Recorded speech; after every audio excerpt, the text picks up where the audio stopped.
کہ دوائیاں ہم باہر سے لا کے ان کو دے رہے ہیں، اور پوزیشن یہ ہے کہ رات کمرے میں اتنا گند تھا کہ میں نے 200 روپیہ سویپر کو خود دیا اور اس سے صفائی کروائی ہے۔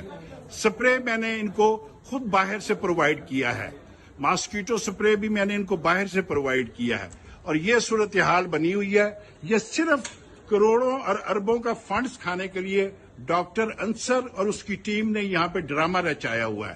یہاں پہ اس وقت ٹوٹل 8 سے 10 پیشنٹ ہیں، ان میں سے 7 پازیٹیو ہیں، 2 نیگیٹو ہیں، اور ابھی تک کسی کو جو 48 گھنٹے ہو گئے ہیں کسی قسم کی رپورٹ نہیں دی جا رہی۔ کوئی ہے جو اس کی اکاؤنٹیبلٹی کرے؟ کوئی عمران خان سے پوچھ سکتا ہے؟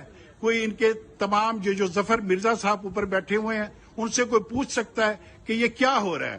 اسلام آباد جیسے سینٹر کے اندر، مرکزی کیپٹل کے اندر یہ صورتحال ہے کہ یہاں پہ نہ کسی کو کھانا دیا جا رہا ہے، نہ کسی کو میڈیسن دی جا رہی ہے، نہ کسی کو ٹیسٹ کا ریزلٹ دیا جا رہا ہے۔ یہ ظلم ہو رہا ہے اس ملک کے اندر، پوری دنیا اس کے خلاف لڑ رہی ہے، لیکن یہ بالکل نالائق ڈاکٹرز اندر بٹھائے ہوئے ہیں جو کہ ٹرینی ڈاکٹرز ہیں، وہ اندر کھڑے ہوئے ہیں۔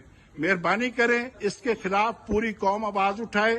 ان لوگوں کو کچھ نہیں ہونا، یہ ڈاکو ہیں سارے کے سارے۔